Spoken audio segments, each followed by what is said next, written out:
Hi there, it's Kute here, sending you love wherever you are around the world. Just know I'm thinking of you and appreciate all the love you give me week after week, and it's great to hear from many of you. Today's video, my thoughts today, is really to do with the power of doing nothing and stillness. You know, we live in a world that somehow worships people that are, when we're really busy, when we're doing so much, and somehow we've come to equate, self-worth, self-value to the degree that which we're busy. The more busy you are, the more important you must be, the more valuable you must be, and somehow, we feel a guilt when we just sit around and just do nothing. It's so hard to just do nothing. I've been guilty of that myself. It's like, just sit around for an hour, sit around for a day. You mean what? Just do nothing? And somehow we become conditioned, hypnotized to just do, become doing machines. But it's a myth. I believe that when you're not sure what to do, rather than just running in action and just doing something, you see, we must balance doing and being. Many times we are just acting and doing out of fear, out of guilt, out of what we're being told, but we're not truly connected to our hearts. We're not truly connected to the depth of the moment. Many times we're in action and doing because actually we're afraid to be with ourselves. We're afraid to find out what's underneath, what we're truly feeling, the real raw emotions that we're feeling. So we distract ourselves and keep ourselves busy so we don't have to deal with what's inside. Anyone been there? I mean, we all have. It's like, oh, don't sit still because I might actually feel something that I'm afraid of, that I've been running from. But the very thing that you've been running from will have you, will possess you, will run you, will control you. The very thing that you've been running from is often the very thing that you need to become still and do nothing and face and deal with and release, heal, clear it so that you can move on. Many times we're so busy trying to create success, create the next level, create our business, and we're afraid of dealing with this emotion, this thing, whatever it might be in your life. Think about what it might be for you. But we don't realize that dealing with that is the very thing that will create the space within ourselves, create the mental, the emotional, the spiritual space inside, so that you can be freed up to actually catapult to the next level. Otherwise, it's like trying to manifest a vision, manifest a dream in your life.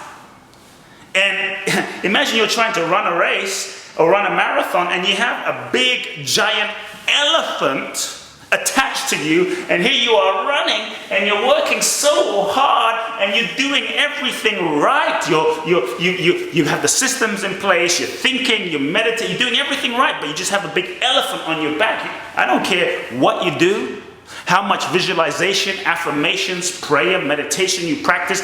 If you're carrying an elephant on your back, you're not going to run very fast in that marathon. Instead of taking you 4 or 5 hours, it might take you like 20 years. You might never arrive.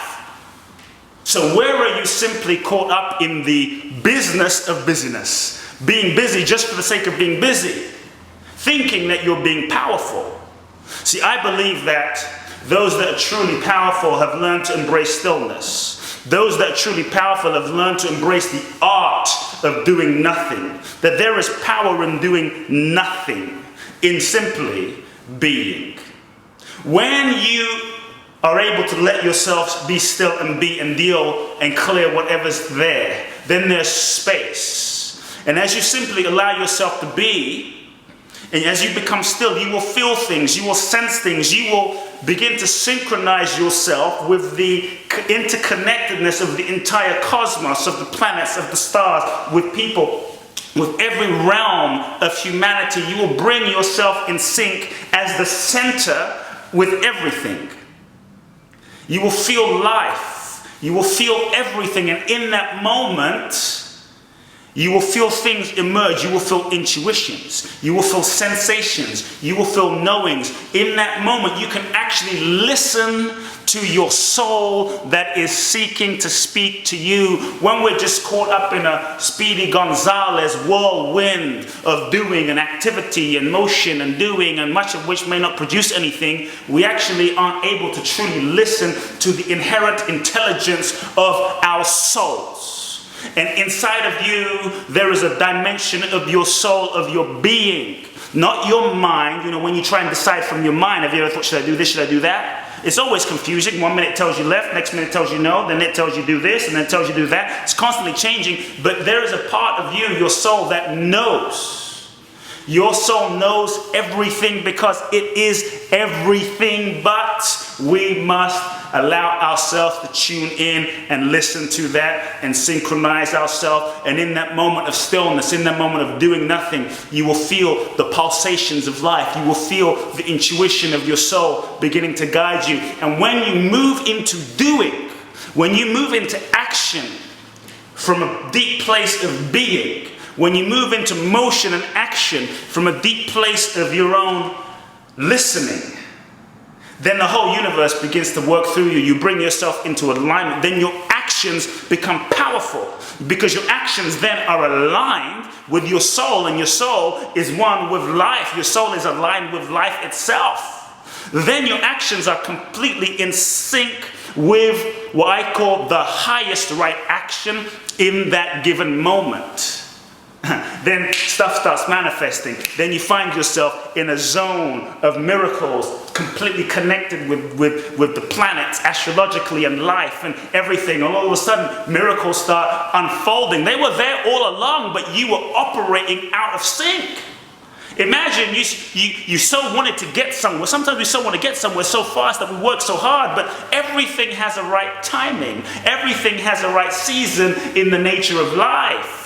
Summer, spring, winter, fall. A farmer plants a seed in the ground. He has to plant the seed and till the soil. But then he also has to step back and allow the seasons and nature to do its thing. Everything has a perfect timing. Imagine you were traveling from wherever you were to, let's say, Bali or Russia, and you wanted to get there so fast, and you were so eager to get there because you had to get there like right now. We're so impatient in our culture, you know. We have to get, everything has to be right now. And imagine you went to the airport and you were leaving, let's say, on, Christmas Day, but you were so eager to get there that you got there on November the 21st, and you went there and I need to board the plane, and the attendant, at the airline said that your flight is December 25th. You're out of sync.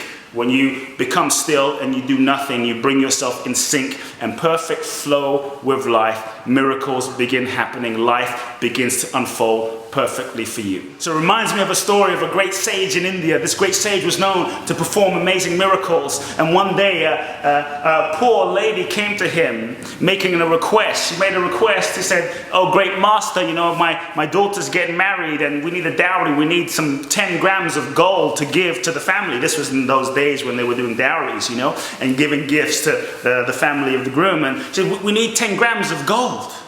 And the master says, "Why'd you come to me? I'm not a jeweler, go to a jeweler." She says, "But we don't have any money. What should I do? What should I do? Oh my God." And the master says, "Just relax. I'll translate." He said, "Just chill. Just sit down, meditate, just chill. It will come from where it needs to come."